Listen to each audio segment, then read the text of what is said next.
Hello दोस्तों, स्वागत है आपका इस नए वीडियो में। जैसा कि आपने थंबनेल में देख लिया होगा, आज हम चर्चा करेंगे ट्रिपल सी ओ लेवल और कंप्यूटर से संबंधित जो भी महत्वपूर्ण परीक्षाएं होती हैं उनके प्रश्न उत्तर आज हम इस वीडियो में कवर करेंगे। ये वीडियो जो है ट्रिपल सी से संबंधित है और बाकी जो भी कंप्यूटर से संबंधित महत्वपूर्ण परीक्षाएँ हैं उनके लिए भी ये बहुत ही महत्वपूर्ण है। तो चलिए वीडियो स्टार्ट करते हैं। वीडियो स्टार्ट करने से पहले अगर आपने हमारे यूट्यूब चैनल को सब्सक्राइब नहीं किया है तो आप हमारे यूट्यूब चैनल को सब्सक्राइब कर सकते हैं। तो पहला क्वेश्चन है, पैन का पूरा नाम क्या है? ये जो पैन कार्ड होता है इसका पूरा नाम क्या है? तो इसका आंसर है परमानेंट अकाउंट नंबर। अगले प्रश्न की तरफ बढ़ते हैं। अगला प्रश्न है, SMTP का पूरा नाम क्या है? SMTP का पूरा नाम क्या है? तो इसका सही आंसर हो जाएगा सिंपल मेल ट्रांसफ़र प्रोटोकॉल। अगले प्रश्न की तरफ बढ़ते हैं। अगला प्रश्न है, ईमेल को भेजने के लिए किस प्रोटोकॉल का उपयोग होता है? ईमेल को भेजने के लिए किस प्रोटोकॉल का उपयोग होता है? तो इसका आंसर है SMTP। अगले प्रश्न की तरफ बढ़ते हैं। अगला प्रश्न है, IMAP का पूरा नाम क्या है? IMAP का पूरा नाम क्या है? इसका आंसर है इंटरनेट मैसेज एक्सेस प्रोटोकॉल। अगला प्रश्न है, HTTP का पूरा नाम क्या है? HTTP का पूरा नाम क्या है? इसका नाम है hyper text transfer protocol. Hyper text transfer protocol. अगले प्रश्न की तरफ बढ़ते हैं। अगला प्रश्न है, प्राप्त ईमेल कहाँ स्टोर होता है? जैसे कोई भी आपको मेल भेजता है तो वह आपको कहाँ पर दिखाई देता है? इनबॉक्स में। अगला प्रश्न की तरफ बढ़ते हैं। अगला प्रश्न है, MAPI का पूरा नाम क्या है? MAPI का पूरा नाम क्या है? इसका नाम है message access programming interface. Message access programming interface.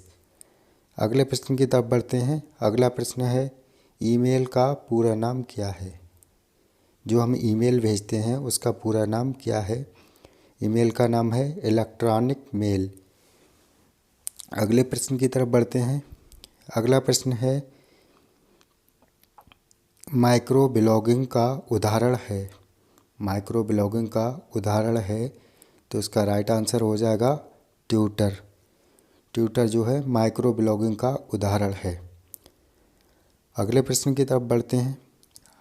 आपने अगर हमारे यूट्यूब चैनल को सब्सक्राइब नहीं किया है तो आप हमारे यूट्यूब चैनल को सब्सक्राइब कर सकते हैं, जिससे कि इसी तरह की वीडियो का नोटिफिकेशन आपको मिल सके। तो अगला प्रश्न है, ट्विटर का सिंबल क्या है? तो ट्विटर का सिंबल X है। अगले प्रश्न की तरफ बढ़ते हैं। अगला प्रश्न है, ट्विटर का नया नाम क्या है? ट्विटर का नाम बदल दिया गया है, अब ट्विटर का नाम X हो गया है। अगर वीडियो पसंद आता हो तो वीडियो को शेयर भी कर दें, जिससे कि और भी जो लोग हैं उनको भी इसकी जानकारी हो सके। तो अगले प्रश्न की तरफ बढ़ते हैं। अगला प्रश्न है, ट्विटर का पुराना सिंबल क्या था? ट्विटर का जो पुराना सिंबल था वो क्या था? तो उड़ती हुई चिड़िया। जब भी आप देखा होगा पहले जो ट्विटर था उसमें उड़ती हुई चिड़िया का एक फ़ोटो लोगो जो है नज़र आता था। अगले प्रश्न की तरफ बढ़ते हैं। अगला प्रश्न है, NICNET का पूरा नाम क्या है?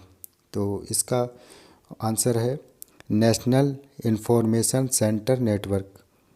इसका ये पूरा नाम है। अगले प्रश्न की तरफ बढ़ते हैं। अगला प्रश्न है, गलती से डिलीट हुए मेल को पुनः प्राप्त करने के लिए ट्रेस का उपयोग करते हैं। जैसे आपका मेल कोई है वो गलती से डिलीट हो गया तो आप उसे ट्रेस से वापस ला सकते हैं। अगले प्रश्न की तरफ बढ़ते हैं। ई गवर्नेंस योजना की शुरुआत कब की गई? ई गवर्नेंस योजना की शुरुआत कब की गई? इसका राइट आंसर है 2006 में। अगले प्रश्न की तरफ बढ़ते हैं। आरटीजीएस का पूरा नाम क्या है? आरटीजीएस का पूरा नाम क्या है? इसका नाम है real time gross settlement. Real time gross settlement इसका पूरा नाम है। अगले प्रश्न की तरफ बढ़ते हैं। आज का अगला प्रश्न है, प्रिंट प्रीव्यू देखने की शॉर्टकट की क्या है? जैसे आपने कोई डॉक्यूमेंट बनाया, उसकी अगर आपको प्रीव्यू देखना है तो आप कैसे देखेंगे? कंट्रोल शिफ्ट ओ, कंट्रोल के साथ शिफ्ट प्लस ओ प्रेस करेंगे तब आपको उसका प्रिंट प्रीव्यू देखने को मिल जाएगा। अगला प्रश्न है, आयकर सेतु ऐप संबंधित है। आयकर सेतु ऐप किससे संबंधित है? तो ये इनकम टैक्स से संबंधित है। अगले प्रश्न की तरफ बढ़ते हैं। अगला प्रश्न है, यूपीआई किसके द्वारा लॉन्च किया गया? यूपीआई किसके द्वारा लॉन्च किया गया? तो ये किया गया है एनपीसीआई। एनपीसीआई के द्वारा लॉन्च किया गया है। अगला प्रश्न है, यूपीआई का पूरा नाम क्या है? यूपीआई का पूरा नाम क्या है? तो इसका पूरा नाम है यूनिफाइड पेमेंट इंटरफेस। इसका पूरा नाम है यूनिफाइड पेमेंट इंटरफेस। अगले प्रश्न की तरफ बढ़ते हैं। अगला प्रश्न है, एनपीसीआई का पूरा नाम क्या है? एनपीसीआई का पूरा नाम क्या है? National payment corporation of India. ये शॉर्ट फॉर्म आपको याद कर लेना है, क्वेश्चन में बहुत ज़्यादा पूछी जाती हैं। अगला प्रश्न की तरफ बढ़ते हैं। अगला प्रश्न है, फेसबुक लॉन्च कब किया गया? फेसबुक लॉन्च कब किया गया? फेसबुक 2004 में लॉन्च किया गया है। अगले प्रश्न की तरफ बढ़ते हैं। आईओटी का पूरा नाम क्या है? आईओटी का पूरा नाम क्या है? इसका पूरा नाम है इंटरनेट ऑफ थिंग। अगले प्रश्न की तरफ बढ़ते हैं। अगला प्रश्न है, आईएसपी का पूरा नाम क्या है? आईएसपी का पूरा नाम क्या है? Internet service provider. Internet service provider. अगले प्रश्न की तरफ बढ़ते हैं और ये हमारा आज का लास्ट क्वेश्चन है। एमएसी का पूरा नाम क्या है? एमएसी का पूरा नाम क्या है? Media access control. Media access control. अगर वीडियो पसंद आया हो तो वीडियो को लाइक करें और हमारे यूट्यूब चैनल को सब्सक्राइब करें, जिससे कि हमारी आने वाली वीडियो का नोटिफिकेशन आपको मिल सके। अगर आप हमें फेसबुक पेज पर देख रहे हैं तो हमारे फेसबुक पेज को फॉलो करें। मिलते हैं नेक्स्ट वीडियो में, तब तक के लिए बाय, जय हिंद।